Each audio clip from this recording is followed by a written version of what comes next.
Buenas tardes a todos, bienvenidos a la cuarta charla con Startup y hoy tenemos el placer de presentaros un perfil un poco distinto a los perfiles presentados hasta la fecha.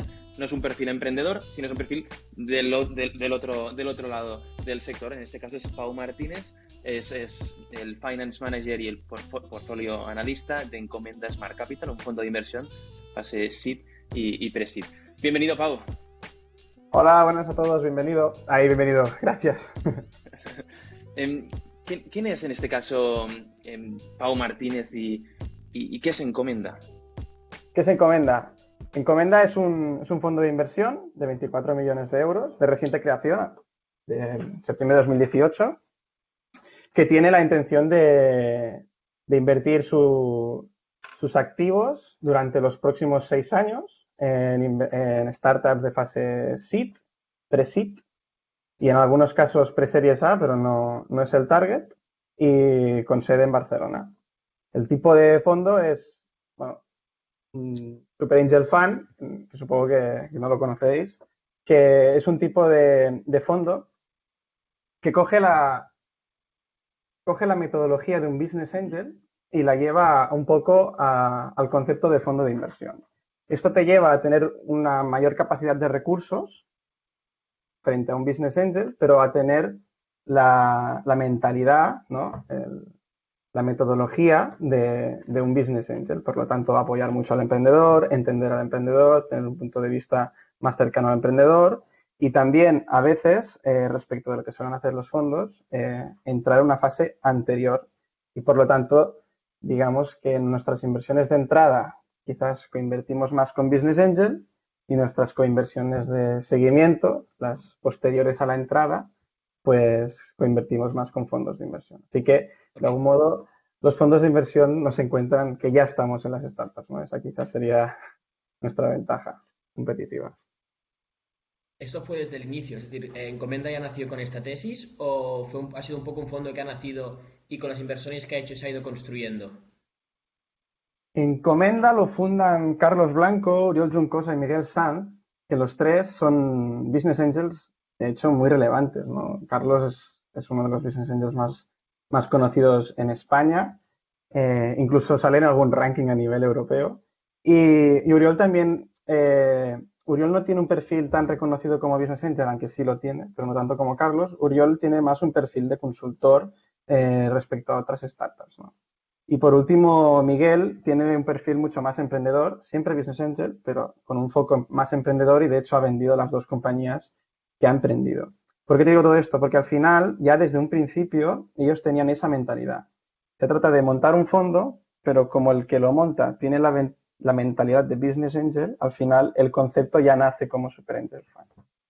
O sea que sería que Para desde un los que no saben lo principio... que es un business angel, ¿cómo definirías qué es un business angel?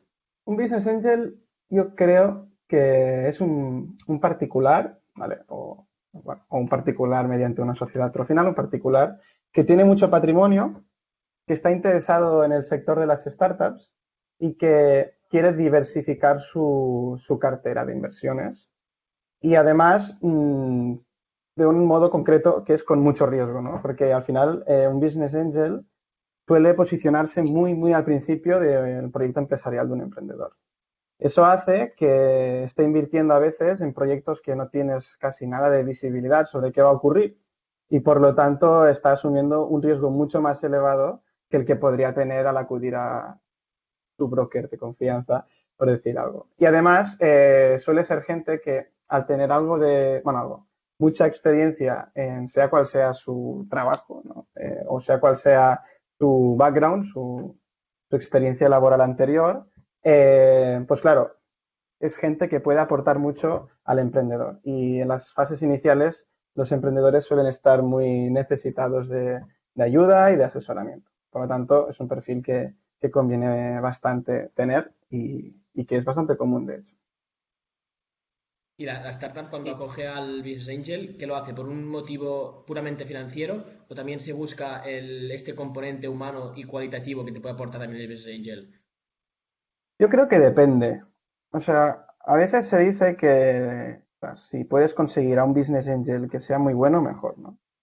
Es así, cuanto mejor pueda ser tu business angel, mejor. Pero También es cierto que creo que hay emprendedores que son más proactivos y emprendedores que son menos proactivos a recibir asesoramiento. Ciertamente todos los emprendedores necesitan dinero al principio, unos necesitan más, otros necesitan menos. Del mismo modo, todos los emprendedores necesitan asesoramiento, unos necesitan más, otros necesitan menos. Yo creo que hay una paridad entre el dinero que necesitas y el asesoramiento que necesitas, y que a veces es mejor tener a un business angel que te aporte mucho capital y te deje tranquilo, y a otro que te aporte menos capital y no te deje tan tranquilo, pero te interesa, ¿no? Quizás prefiero que me ponga 5.000 euros a un actor relevante de mi sector, que esté muy encima mío, bueno, muy encima mío, que me ayude mucho, y que me ponga mucho dinero alguien, un business angel que no tiene nada que ver con mi empresa, con mi sector, que se ha fijado en mi proyecto y por lo tanto me va a dejar tranquilo. Por lo tanto, bueno, pues lo interesante es que se amolde correctamente con tu forma de llevar un proyecto. Y también que tenga, cuanto mejor entienda qué es el Venture Capital o qué son las startups, mejor. Porque a veces puedes encontrar, hay un concepto que es el de limpiar el cap table, que quizás no debería ser esa la palabra, la de limpiar. Que es que a veces te encuentras Bueno, que ¿qué es una un cap startup... table? Primero para Ah, sí, sí, este sí. podcast, Bueno, claro, ¿qué es pues un cap no, table? no, no uso, no uso déjame un segundo explicar esto y luego explico lo que es el captivo. Simplemente, Perfecto. a veces pasa que los business angels invierten su dinero muy al principio y están muy encima de ese emprendedor o quieren ayudar mucho, y conforme la empresa crece, ese business angel como que sigue por ahí. Y a veces es mejor dejar volar, ¿no?, a esa startup, o que sea otro el que coja el relevo, ¿no? Dicho esto, un cap table es, bueno, es como una tabla de capitalización. Sería una tabla donde aparecen cada una de las acciones que tienen cada uno de los accionistas de una empresa y asociado a ello un porcentaje. Para un inversor, un cap table es muy relevante porque le informa sobre qué porcentaje de la compañía tiene cada accionista de forma previa a su entrada, y por lo tanto qué porcentaje le va a quedar a él de forma posterior a su entrada. Por lo tanto, entender y tener controlado un cap table, esta tabla donde te detalla cuánto tiene cada inversor ahora y cuánto tendrá en el futuro, es muy, muy importante. Después podemos hablar del tema del cap table porque es realmente muy interesante. Pero, Pau, damos a entender que en las fases iniciales son los business angels las personas que invierten mediante sociedades o mediante particulares a las startups de fase inicial. Pero ¿cuál es la segunda fase? Que son los venture capital, que es al final a lo que te dedicas tú y donde has trabajado. ¿Cómo definirías lo que es un venture capital? Bueno, si puedes explicar un poco respecto a tu background, la diferencia entre los dos venture capitals donde has trabajado, tanto la Caixa Capital Risk como Encomenda, los principales pros y contras que ves en esta industria. Primero de todo, un fondo de venture capital, ¿no?, es un fondo de capital riesgo, es un fondo que opta por, en lo que es la paridad de rentabilidad y riesgo, puedes optar por tener mucho riesgo y mucha rentabilidad, o poco riesgo y poca rentabilidad. Un fondo de capital riesgo asume mucho riesgo y, por lo tanto, espera mucha rentabilidad. ¿Qué quiere decir esto? Un fondo de venture capital al final se posiciona en un momento en que la empresa es muy joven, no puede tener suficiente histórico para extrapolar, para prever numéricamente lo que va a ocurrir, y por lo tanto está un poco tirando los dados. Está haciendo como una apuesta a que probablemente esa compañía acabe creciendo muchísimo y por lo tanto está asumiendo mucho riesgo. ¿Cómo puede ser que acabe teniendo mucha rentabilidad? Porque está entrando en un momento en que la compañía es muy inicial, es muy joven, acaba de empezar y por lo tanto su precio es muy barato. Una vez ya tiene esa porción de compañía, ya la ha comprado, tiene unas acciones, tiene un 10% de esa compañía, la compañía irá creciendo y por lo tanto también su 10%, hasta que llegue un momento en que vendrá otro actor, puede ser o un fondo de inversión mayor que le compre sus acciones, o puede ser una gran empresa que compre la startup entera. Cualquiera de los dos casos, lo más probable y lo que espera el fondo de capital riesgo es que venda sus acciones más caras que que el precio que compró. Por lo tanto, asumió mucho riesgo al principio para conseguir mucha rentabilidad al final. Dicho esto, ¿qué diferencias hay entre Caixa Capital Risk, que es el fondo de capital riesgo de Criteria, que Criteria es el brazo de inversión del grupo CaixaBank, ¿vale? Y donde estoy ahora, que es Encomienda Smart Capital. Caixa Capital Risk tiene un componente que hay que tener muy en cuenta para esta comparación que me pedís, que es que está detrás Caixa, ¿no? La Caixa, ¿no? Que al final es un banco. Y en Encomienda no hay las de este modo, ¿vale? Por decirlo así. Eso por un lado. Por otro lado, en cuanto a esto de la rentabilidad riesgo, Caixa se sitúa más tarde. O sea, que Caixa entra cuando la empresa ya pues, es más gorda, es más grande. Los trabajadores, igual ya hay 30 trabajadores, por ejemplo. Y con Encomienda te puedes encontrar que hay 2, ¿no? O sea, que son momentos muy distintos, ¿no? Dicho esto, las dos cosas hacen que, en general, Caixa asuma menos riesgo porque tiene un banco detrás y por lo tanto tiene como muchos más procesos de validación, mucho más cuidado y además porque entra más tarde, por lo tanto esos activos tienen menos riesgo. Y por otro lado, Encomienda pues asume más riesgo. ¿Esto qué hace? Pues a veces Caixa tiene, ¿cómo decirlo? Es menos flexible en cuanto a la operativa, ¿no? Pues quizás, pues por ejemplo en Caixa recuerdo que había un comité de inversiones, ¿no? Una vez al mes. En Encomiendas, si encontramos una startup que nos gusta, el comité de inversiones puede ser esa misma semana. No está fijo una vez al mes. No sé, pues había un calendario. ¿No? Yo sé que el mes que viene el comité es este día. En Encomienda el comité es lo antes posible y de una forma muy flexible, ¿no? ¿Por qué? Pues porque somos los que somos, porque hay confianza, porque es más pequeño. El comité de inversiones de Encomienda, pues tiene actores muy relevantes, pero al final creo que somos 5 miembros, ¿no? Del comité de inversiones. El comité de inversiones de Caixa, pues era un comité mucho más amplio, ¿no? Entonces, en general, podrías encontrarte, como punto positivo hacia Encomienda, que en Caixa había menos flexibilidad. Por contra, en Caixa, pues tenías un departamento legal gigante, Caixa Capital Risk, que es uno de los actores en España en cuanto a fondo de inversión que llevan más años, por tanto muchísima experiencia, un portfolio muy grande, tienes detrás pues a Criteria, que desembolsa todo lo que haga falta en caso de que Caixa Capital Risk necesite ese desembolso. Por lo tanto, no solo Caixa asume menos riesgo, sino que también tiene detrás una mayor infraestructura y, por lo tanto, la propia infraestructura tiene menos riesgo, por decirlo así.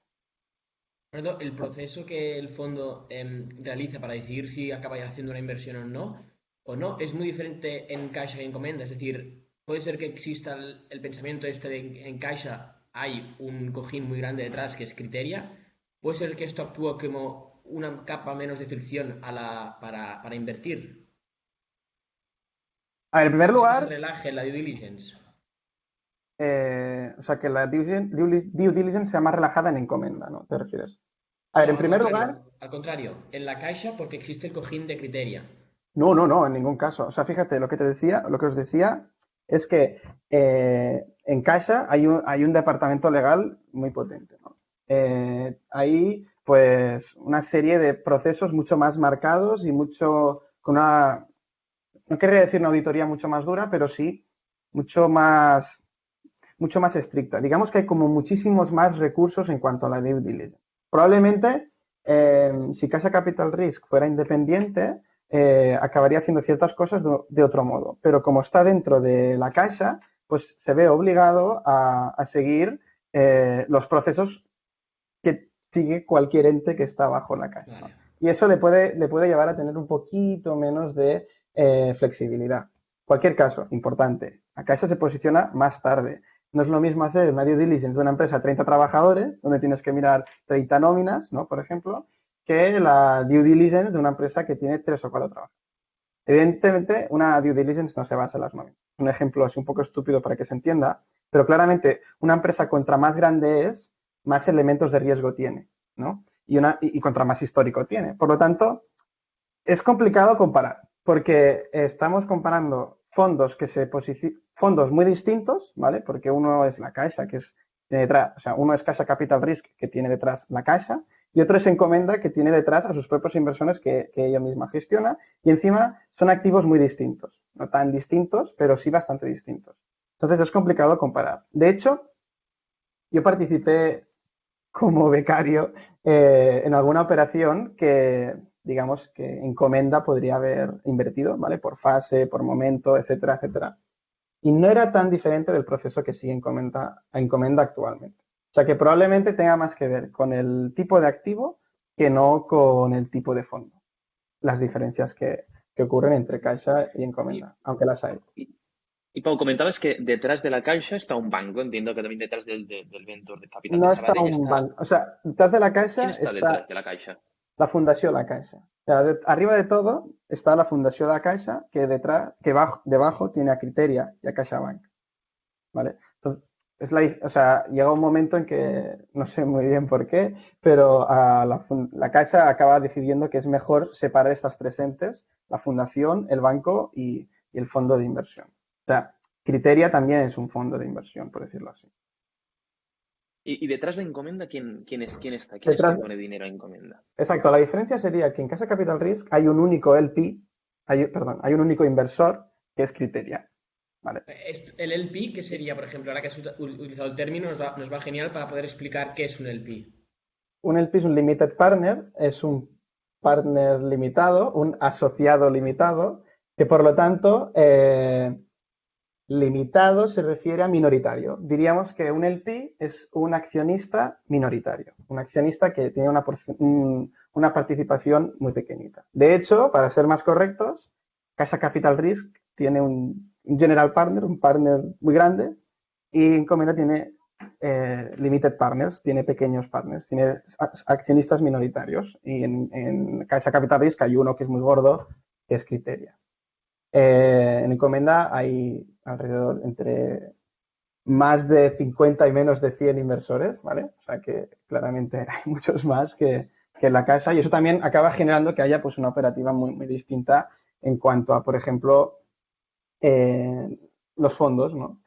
El dinero que tiene Encomenda en el banco proviene de sus inversores, pero se va desembolsando conforme Encomenda lo va necesitando.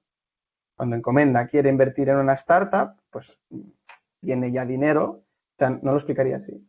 De forma, pues podría ser trimestral, podría ser semestral, podría ser anual, ¿vale? Cada fondo hace lo que considera. Haces unas previsiones. Yo este año quiero invertir 3 millones de euros. Entonces, lo que tienes que hacer es tener en el banco esos 3 millones de euros.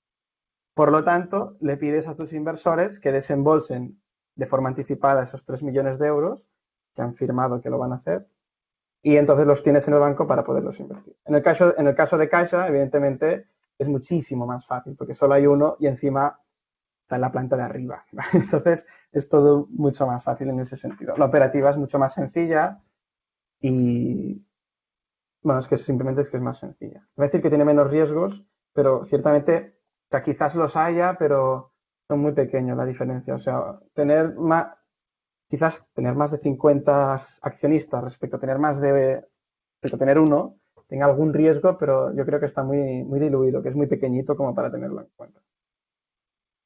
Porque estos inversores, en este caso, que han invertido, han puesto dinero en Encomenda, lo hacen a las expectativas de qué, en este caso.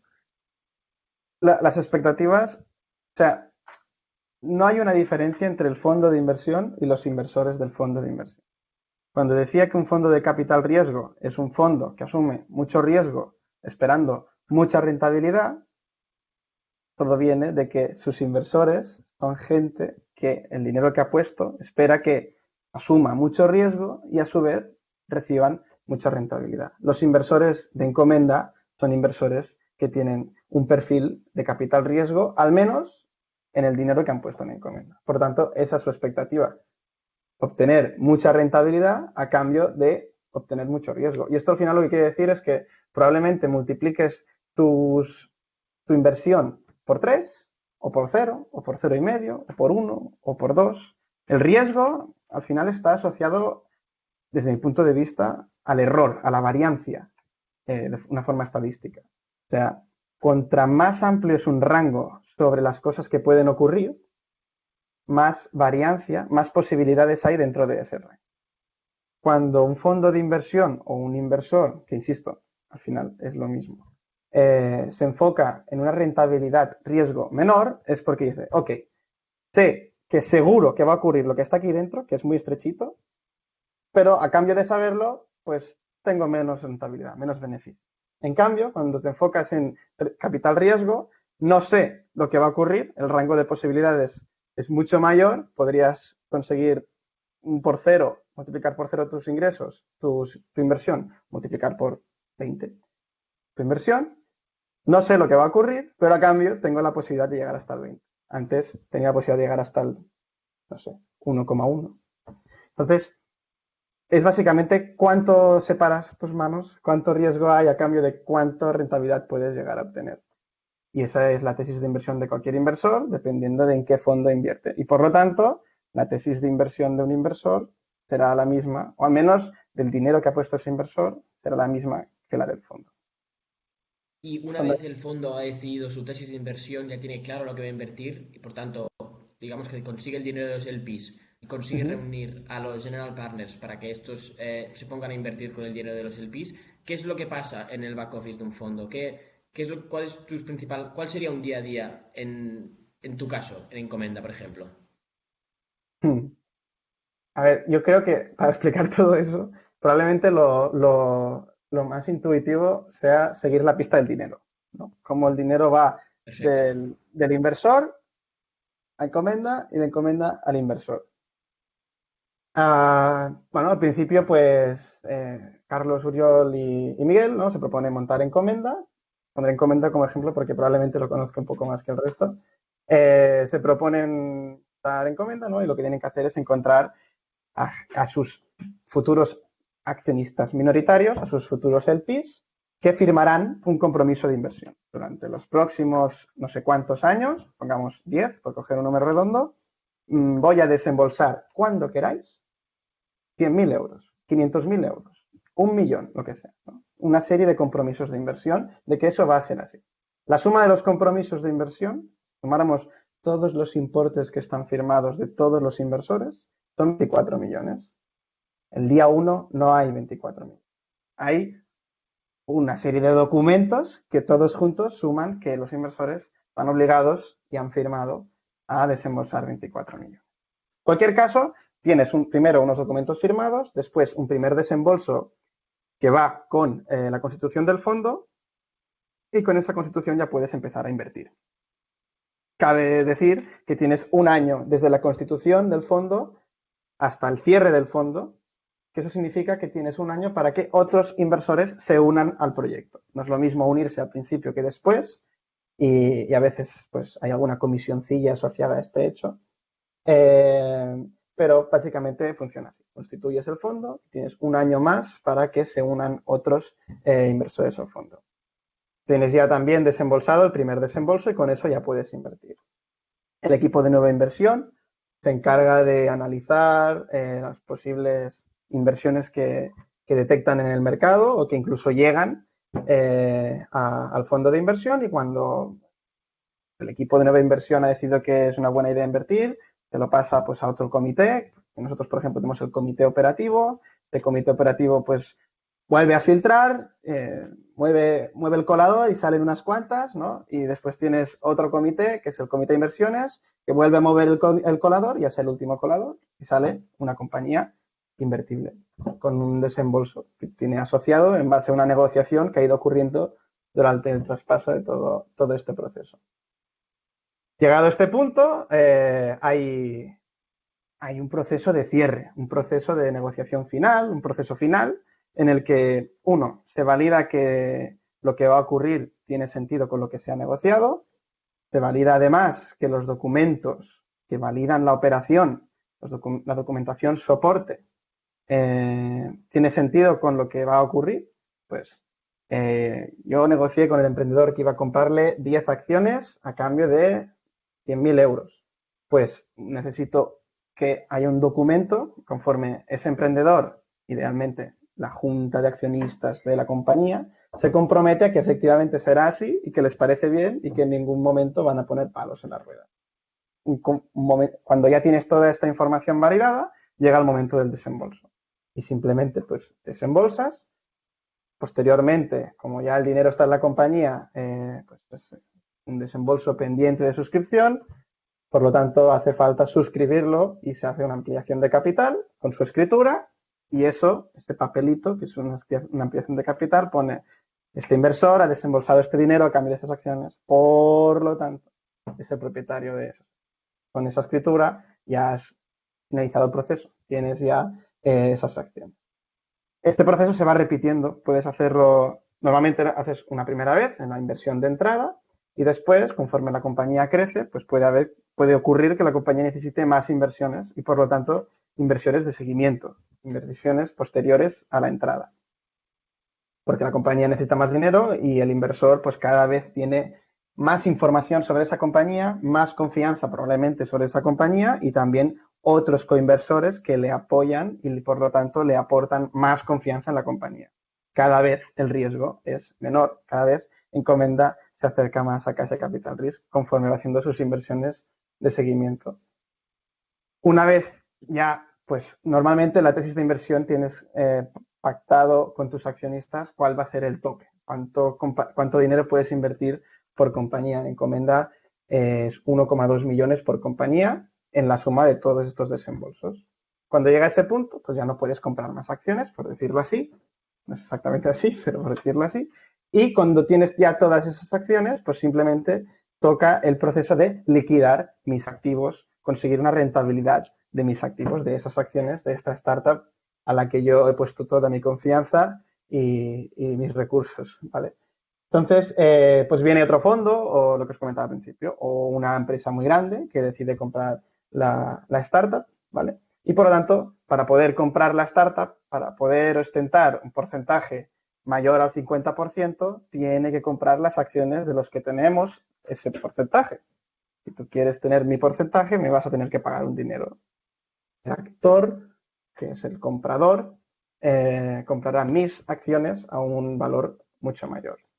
Entonces, yo haré una escritura, en este caso, en lugar de compra de acciones, de venta de acciones, una escritura de compra-venta o una escritura de este tipo, de liquidación de estas acciones, y yo recibiré el dinero. Ese dinero se lo desembolsaré a mis inversores y, por lo tanto, ellos, al principio de todo, habrán ido soltando el dinero durante el periodo de la vida del fondo, bueno, durante el periodo de inversión, durante el periodo en que el fondo compra acciones y después habrá un periodo en que el inversor recibe recibe el dinero de esas acciones. Por lo tanto, si un fondo de inversión son 10 años, los 5 primeros, el LP, el accionista minoritario, suelta la pasta y durante los 5 siguientes recibe la pasta y espera recibir mucho más de lo que ha soltado y además que las fechas le encajen para tener una buena tira, porque también son importantes las fechas. Este sería un poco el proceso. ¿Cómo puede ser? ¿Cuáles son las posibles salidas? Es decir, un fondo nuevo compra unas participaciones de una compañía. ¿Cómo puede ser? ¿En qué momento estas participaciones se vuelven a convertir en dinero para el fondo? Porque al final el fondo tiene un deber fiduciario a darle dinero a sus LPs. Por tanto, ¿qué tiene que pasar para que una vez el fondo invierte en la empresa y tiene unas acciones, cuando esta empresa vende las acciones y por tanto obtiene el cash para el fondo y el fondo distribuye a sus inversores? ¿Qué posibilidades hay? ¿Qué métodos hay? ¿Qué métodos hay? Bueno, básicamente, o sea, yo lo veo como... Tú imagínate que, porque quizás es más sencillo de entender, en lugar de acciones, pues que es una frutería, ¿vale? Y lo que tengo son frutas. Yo he comprado mis manzanas a 1 euro y espero venderlas a 1,5 euros. Entonces, yo voy a vender mis manzanas a quien las quiera comprar. Y por lo tanto, puede ser prácticamente cualquiera. Hay casos en que, imagínate, por poner un ejemplo muy estúpido, podría ocurrir que pues algún allegado del emprendedor, por salvarle el culo en un momento muy, muy complicado de la compañía, compre las acciones del fondo de inversión, pues para saldar, pues lo que sea, ¿no? Y ese fondo de inversión acaba vendiendo sus acciones a un familiar o a un amigo o a un empresario asociado. Esto es un proceso en que ciertamente la rentabilidad, o sea, por cuánto multiplicas tus acciones suele ser, pues, al torno de uno, menos de uno, un poquito más de uno. Puede ocurrir que sea un fondo de inversión que se posiciona por estrategia más tarde que tú, suele ser mucho más tarde que tú, y te compra las acciones. Puede ser que en el proceso de, ¿cómo lo diría? Un acuerdo entre dos empresas grandes, ¿vale? Imagina que, por ejemplo, una fusión entre dos empresas, ¿vale? Y para que ocurra esa fusión, pues hace falta cierto porcentaje, ¿no? Y ese cierto porcentaje lo tienen pues inversores y la empresa que se quiere fusionar con la startup compra parte de las acciones de los inversores para poder fusionar, ¿no? Es un escenario. Otro escenario, pues simplemente el caso que os comentaba del fondo de inversión. Otro escenario es un comprador, que quiero toda la compañía. O sea, todo el mundo liquida sus acciones. Todo el mundo recibe cash a cambio de las acciones. Otro escenario, y de hecho muy común, que ahora me viene a la cabeza, esa gran empresa compradora, como podría ser pues Microsoft, en lugar de cambiar las acciones de esa startup por dinero, las cambia por acciones de Microsoft. ¿A cuánto está la acción de Microsoft? A 1 euro. Vale, pues ok, en lugar de darte euros, te doy acciones de 1 euro. Entonces, el fondo de inversión está cambiando las acciones de tipo lo que sea por acciones de otro tipo, ¿no? Acciones de startups por acciones de Microsoft, y tendrá que jugar ahora con las acciones de Microsoft, liquidarlas, y entonces se complica un poquito el proceso. ¿Qué quiero decir con esto? Como el rango es muy amplio, muy ancho, pueden ocurrir muchísimas cosas. Y lo más común es lo que os decía al principio, pero es que, o no, porque si tenemos en cuenta lo que suele ocurrir en capital riesgo, y es que un gran número de las empresas no les va bien, ¿vale? Porque son startups y por eso tienen riesgo, lo más común probablemente sea que no acabes vendiendo tus acciones. O lo más común probablemente sea que acabes vendiendo tus acciones a un valor de liquidación, un valor de concurso, preconcurso, o el emprendedor quiere recuperar sus acciones para continuar su proyecto sin crecer tanto y convertir el proyecto en un autoempleo, y por lo tanto acabas vendiendo las acciones por un valor muy bajo. Pueden ocurrir muchas cosas. Por eso es capital riesgo. Claro, el capital riesgo bueno, en este caso las startups tienen muchísimo movimiento, además en fase Seed y Pre-Seed. El capital riesgo en este caso también se ha movido tanto en estos últimos años. ¿Cómo has visto la evolución del capital riesgo en España en los últimos años? ¿Y cómo crees que evolucionará a medio plazo?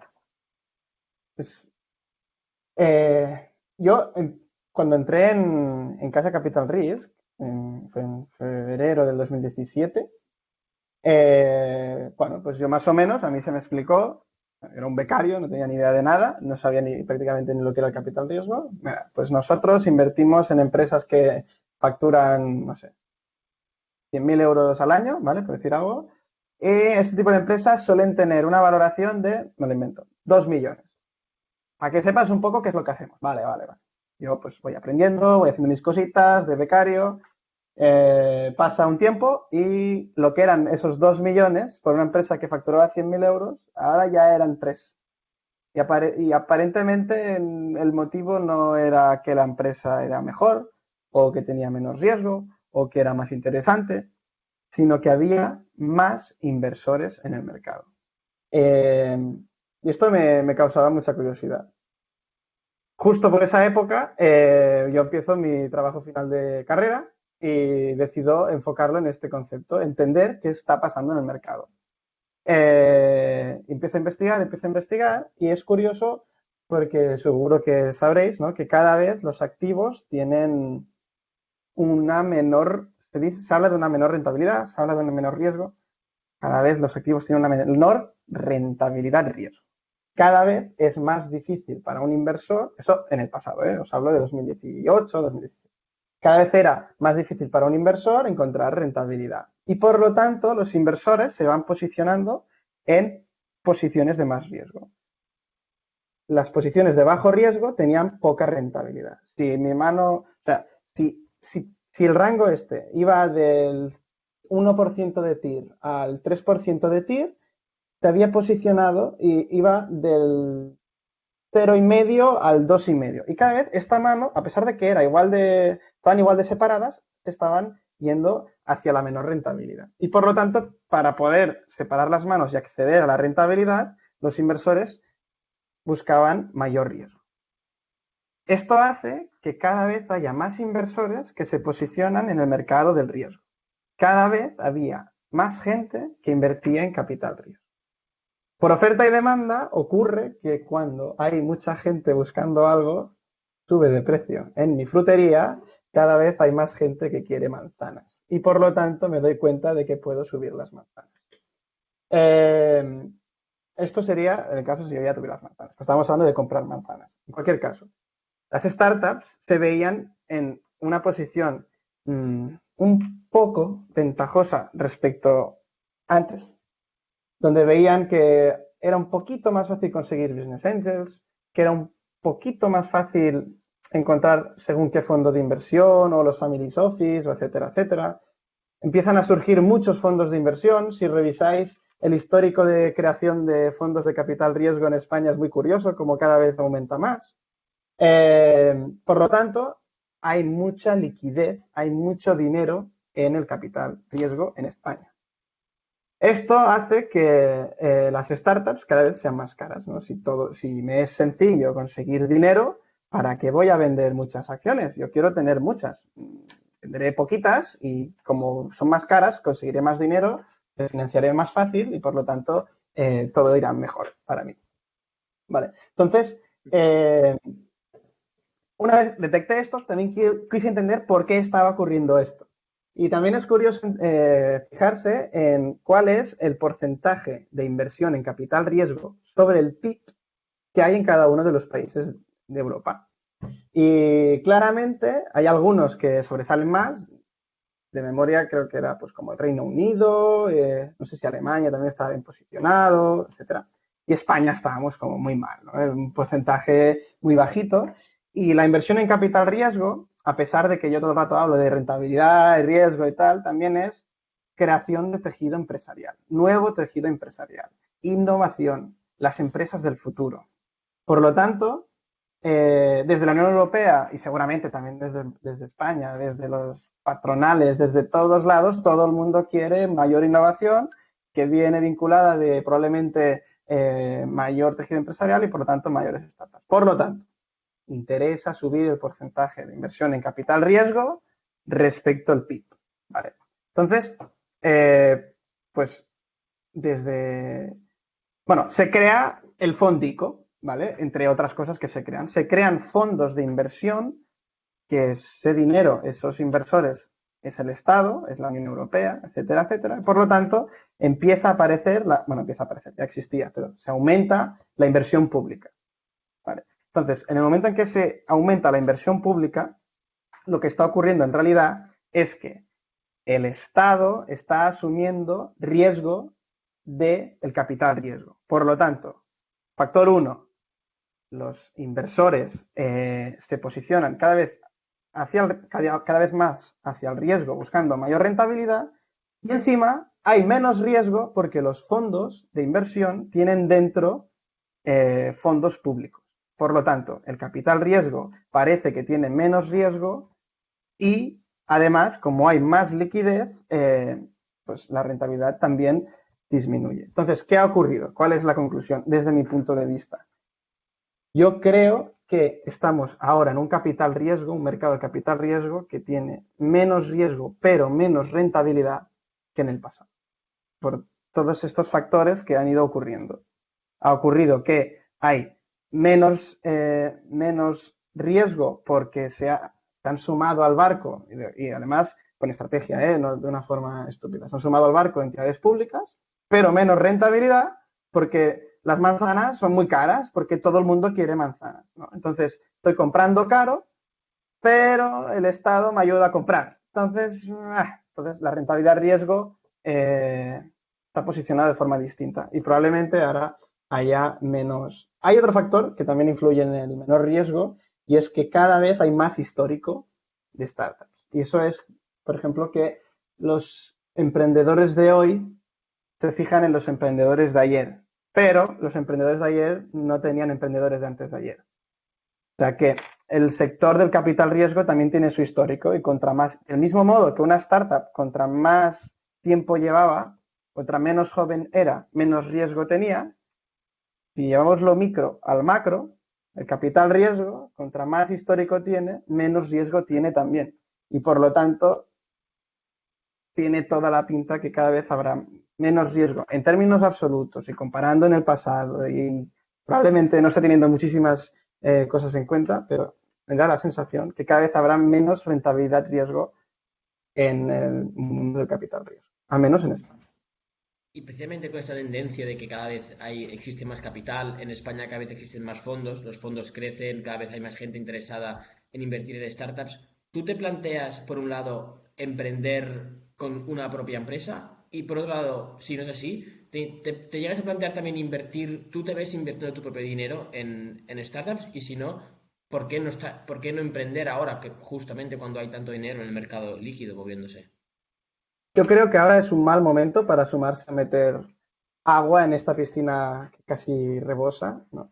Yo creo que están muy apretaditos ya los inversores. Probablemente hablo como business angel, no como fondo de inversión. Yo ahora mismo no creo que sea un buen... Ahora mismo, en febrero de 2020, ¿vale? El COVID no lo tengo tan claro. Pero ahora mismo yo creo que no es un buen momento para invertir porque el mercado está en alza, pero ya una alza avanzada, ¿vale? No sé si va a seguir subiendo esta alza, ¿no? Por decirlo así.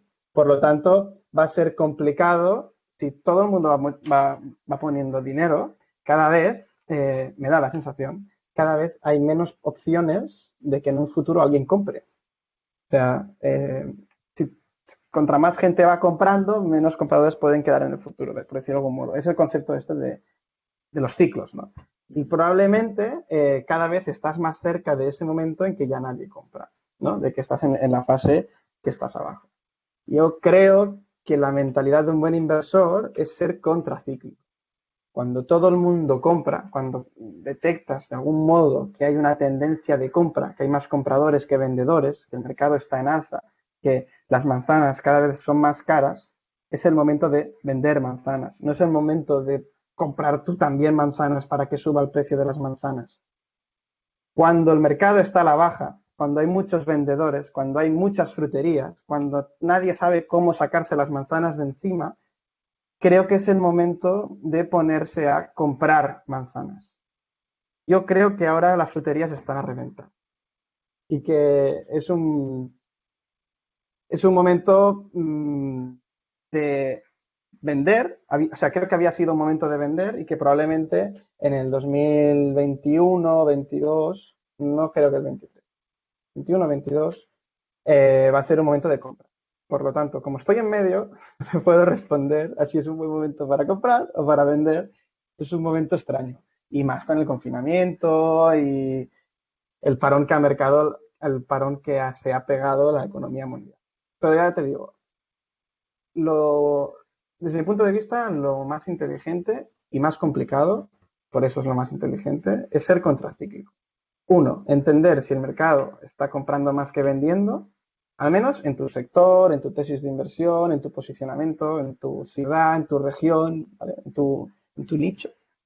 Entender qué es lo que está pasando para posicionarte de forma contraria, ser contracíclico. Y de este modo obtendrás mayor rentabilidad. Porque hay una cosa que dice Miguel, que es founder de Encomenda y ciertamente de mi jefe, que me gusta mucho, que es que harás más dinero comprando barato que vendiendo caro. Y si analizas bien esta frase y le das vueltas, tiene todo el sentido, ¿no? Porque hay poca gente haciendo codos para comprar, pero suele haber mucha gente empujándose para vender, ¿no? O sea, es más fácil probablemente comprar barato que vender caro. Y por lo tanto, en términos netos de esfuerzo, de rentabilidad, riesgo y 100.000 dimensiones en este gráfico, ¿vale? Suele ser, creo, más fácil hacer dinero comprando barato que vendiendo caro, como dice Miguel. Creo, Pero bueno, compro que también bastante tiene caro. el contrapunto de cuando compras, realmente no sabes si estás comprando barato o todavía será más barato de lo que está ahora y por tanto estás comprando caro. Exacto, ahí está la dificultad. Es muy complicado entender en qué fase, en qué momento está el mercado, ¿vale? Y, y cuál es la mejor decisión a tomar una vez has entendido en qué momento está en el mercado. O sea, hay como dos momentos, ¿no? De esta teoría. Warren Buffett suele decir que es preferible tener una estrategia de inversión a largo plazo, ¿vale? Si tú tienes una estrategia de inversión a largo plazo, también deberías mirar el largo plazo del pasado, ¿no? Cuando miras el largo plazo del pasado, tienes como una muestra muy amplia y estadísticamente, cuanta más muestra tienes, menos error puedes tener. Y por lo tanto, no es tan difícil hacer una estrategia a largo plazo porque tienes mucha información del pasado. ¿Qué es lo realmente difícil? Creerte tu estrategia, porque a largo plazo el mundo va a cambiar mucho, porque sabemos que los planes estratégicos de las empresas caducan cada año y medio, dos, porque la tecnología hace que los avances tecnológicos son exponenciales y por lo tanto no sabes lo que va a ocurrir de aquí muchos años. Por lo tanto, tienes que saber qué es lo que va a ocurrir. O sea, es uno, entender en qué momento estás, pero es lo que te digo, que se puede ver más o menos bien, ¿no? En qué momento estás, porque puedes mirar muy hacia el pasado y tienes información. Pero el problema es que no puedes extrapolar tus ciclos económicos en el futuro, porque hay mucha más incertidumbre que en el pasado respecto a los cambios, la innovación tecnológica exponencial que estamos experimentando como sociedad. Entonces, quizás sí no quiero decir que sea fácil, quizás es más sencillo que otras de las variables de esta tesis de inversión. Saber en qué momento del ciclo estás. No sé cómo difícil será, seguramente bastante, cómo aplicar esta información, pero realmente complicado es la incertidumbre que se presenta en el futuro, dado el momento que está viviendo nuestra sociedad. Y más ahora con el COVID, que no sabemos cómo de relevante va a ser Y esta Pau, variable en el futuro. teniendo en cuenta ahora que hablas del tema del COVID, ¿cuáles ves, bajo tu punto de vista, que son los sectores, tres, cuatro, cinco sectores que crees que se han visto más beneficiados y que crees que a largo plazo, siguiendo esta estrategia de Warren Buffett que dice a largo plazo, se verán más beneficiados para ser startups invertibles? Reduciéndolo al siempre sector startups, fases seed y pre-seed iniciales. Yo, yo creo que va a tomar mucha relevancia todo lo que es streaming, todo lo que es teletrabajo, todo lo que es en torno a la red, ¿no? O sea, yo hace un año o así tenía mucho en la cabeza, ¿no? Que iba a ser muy relevante en el futuro tanto el almacenamiento en la nube, ¿vale? Porque un coche autónomo es capaz de generar como 1 terabyte por minuto de información, ¿vale? ¿Y dónde mandas toda esta información? Entonces, como que iba a ser muy relevante todo lo que es almacenamiento en la nube y por otro lado también las baterías, ¿no? Eh, Quizás las baterías no van a tener tanta relevancia, pero sí creo que todo lo que está alrededor de la red va a tener mucha relevancia. Por lo tanto, todo lo que... O sea, ok, sí, el software es muy importante, todo el mundo invierte en software, pero a mí me da que pensar en toda la estructura que hay detrás de ese software. Probablemente va a tomar mayor relevancia de la que tenía, ¿vale? Creo. Por lo que se va a generalizar mucho más el teletrabajo, ¿no? O se va a generalizar mucho más todo aquello que tenga un menor factor de contacto físico, por lo tanto podríamos decir que lo online tiene ahí una pequeña ventaja competitiva, ¿no? Eso por un lado. Pero, y por otro lado, no me queda tan claro, o sea, me da la sensación, y hablar de esto es complicado, ¿vale? Porque los inversores se supone que lo saben todo y después la cagan siempre y es muy complicado. Pero a mí me da la sensación que una vez se encuentre la vacuna, habrá cambiado el mundo, pero no habrá cambiado tanto, tanto, tanto. O sea, me da la sensación que esa nueva normalidad que nos va a llevar la vacuna es bastante parecida en cuanto a sectores a la antigua normalidad, ¿vale? lo que va a ocurrir desde mi punto de vista es que durante este proceso en que, no sé, pues desde principios de 2020 que aparece el virus hasta que encontramos la vacuna a finales del 21 o cuando sea, se van a aposentar ciertas rutinas que van a afectar a esa nueva normalidad. Y por lo tanto, pues mi padre está aprendiendo cómo trabajar con mail, mi madre hace videollamadas, las empresas están adaptando sus procesos al teletrabajo, Netflix, o sea, cada vez hay mayores servicios de entretenimiento en streaming, mayores y mejores, y a veces que haya mayores y mejores suele ocurrir que el precio baja, por lo tanto quizás aparezcan otros actores. Me da la sensación de que no va a ser muy distinta la nueva normalidad, pero, o sea, no va a ser muy distinta la nueva normalidad a raíz del virus, sino a raíz de este periodo de confinamiento que generará nuevas rutinas, nuevas formas de pensar, de actuar, de vivir el día a día, por decirlo así, y que por lo tanto es algo, es como complicado, por decirlo así. O sea, no sé si va a haber tanta afectación. Por ejemplo, algunos compañeros de piso me preguntan, ostras, ¿tú cómo ves el lado malo, ¿no? O sea, ¿qué compañías, qué sectores van a sufrir? Yo creo que las compañías que van a sufrir son aquellas compañías que han arriesgado quizás demasiado en cuanto a su flujo de caja disponible. Si no tengo dinero para llegar a la nueva normalidad, me voy a morir. Probablemente van a morir las compañías menos sanas. Puede ser que estemos ante una especie de selección natural muy cruel y desproporcionada, o sea, no debería ser así, pero probablemente las compañías que sobrevivan de los sectores más afectados sean las mejores compañías o las que mejor capacidad de previsión tienen o las compañías que mejor saben adaptarse a los cambios del mercado y, por lo tanto, una vez más, las mejores compañías. Por lo tanto, lo que creo que va a ocurrir es que las compañías que se beneficien de esas nuevas rutinas van a ver un incremento de su valor o de sus clientes respecto a la antigua normalidad en el mismo escenario, por lo tanto es parecido, pero estoy mejor porque hay nuevas rutinas. Netflix subirá un poquito, las videollamadas subirán un poquito, etcétera, ¿no? Respecto al momento anterior. Y los sectores afectados quedarán solo los actores sanos, los actores privilegiados que han sabido anticiparse a lo que pudiera ocurrir, porque nadie sabía que ocurriría esto, y por lo tanto se harán más fuertes en el mercado en el que estén. Pues si Airbnb consigue salir de esta, quizás se habrá cargado a muchos competidores que tenía alrededor, que ya habrían muerto y se encontrará una apertura de mercado con recursos que ha estado guardando los que le queden y por lo tanto tendrá camino por recorrer. O sea que me da la sensación que vamos a vivir un momento de limpieza en los sectores afectados, o sea, no crisis, sino limpieza, y upgrade, o sea, mejor situación respecto al pasado de los sectores, lo contrario, afectados sería, o sea, afectados de forma positiva. El problema... Dime.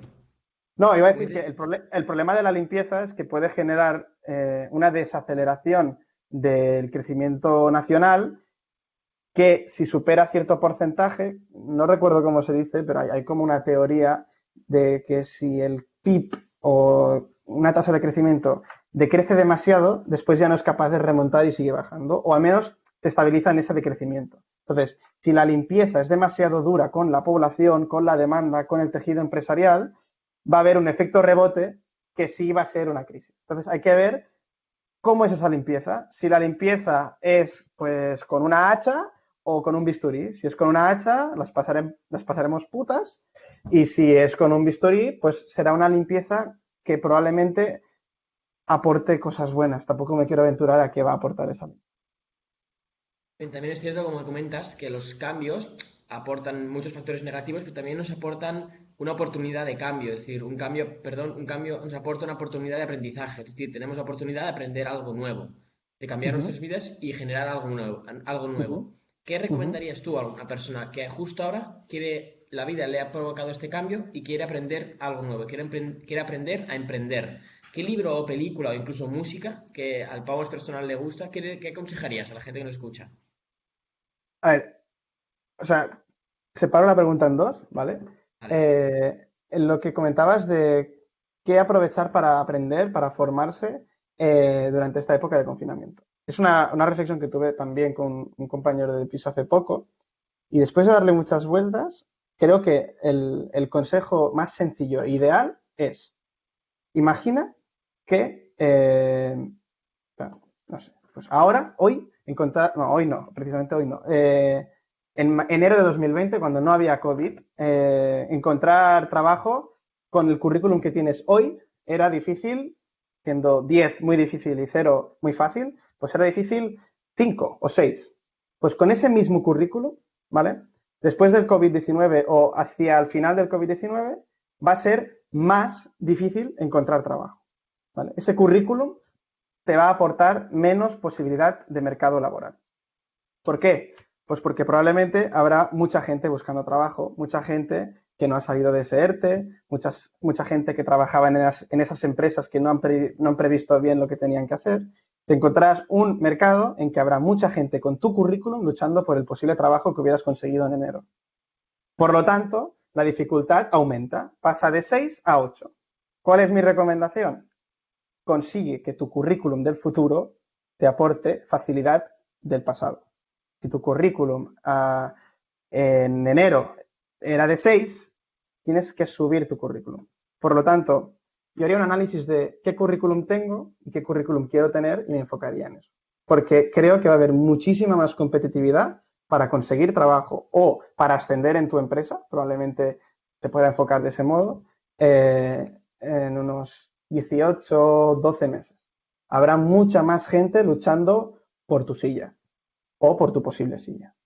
Dicho eso, en cuanto la otra parte de la pregunta que iba enfocada en el ocio, debo reconocer, y no me gusta reconocer, que no soy muy aficionado a todo lo que son entretenimiento enfocado a las startups. O sea, me gusta mucho más informarme por noticias o por diarios o por prensa, etcétera. O sea, lo que sería entretenimiento de este sector no suelo consumir mucho.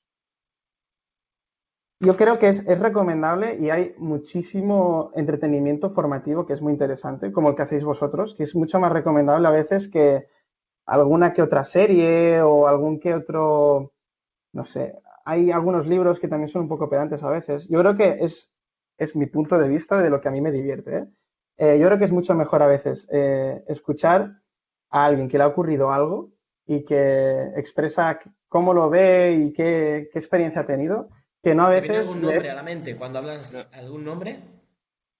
Buah, Y de un podcast, de un libro, de un diario Gente que te mismo que inspira. comentas que lees. de diarios, o sea, bueno, yo os digo lo que hago. O sea, soy como muy diversificado. No voy a reconocer que no sigo a uno No es bueno concreto. esto. Yo lo que hago es, tengo el Twitter y el LinkedIn, intento seguir a todo Kiski, desde el que me gusta más al que me gusta menos, desde el más listo al más tonto, desde el que tiene las mejores fuentes hasta que hace el ridículo, intento seguir a todo el mundo, porque me da la sensación que al final te estás informando por lo que es falso, en plan, esto sé que es falso y por lo tanto sé lo que puede ser verdadero, como por lo que sí es verdadero. O sea, creo que es bueno enfocarte en muchas fuentes sin importar la calidad de esas fuentes, mientras sepas la calidad de las fuentes.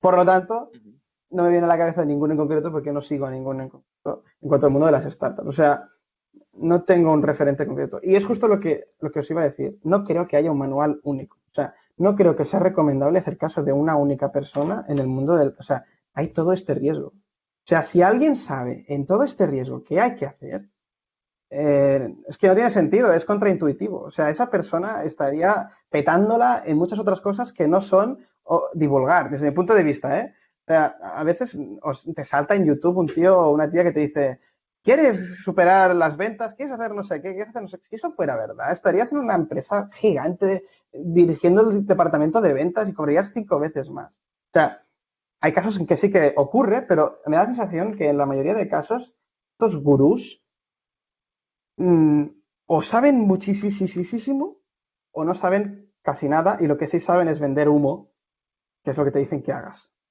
O sea que no suelo enfocarme a ningún gurú en concreto, sino intento escuchar lo que me parece interesante de mucha gente interesante. Intento diversificar un poquito. Y por lo tanto, Y Pau, lo siento, no puedo deciros un nombre. No, ningún problema, Pau. Y ya para ir terminando, si nos tuvieras que recomendar, y ahora sí deberás decir una persona en concreto, si nos tuvieras que recomendar a una persona para el siguiente podcast, tanto sea del sector del VC más financiero o tanto del otro lado del sector más de cara a emprendedor, ¿quién sería si tuvieras que decir un nombre? Alguien que crees que puede ser no tanto inspirador para ti, pero sino inspirador para bueno, para la audiencia en este caso. Ostras, es que no sé cómo enfocar esta pregunta, ¿eh? O sea, mira, Ujú. mm, hay ¿A alguien quién que es... dirías que se siente aquí?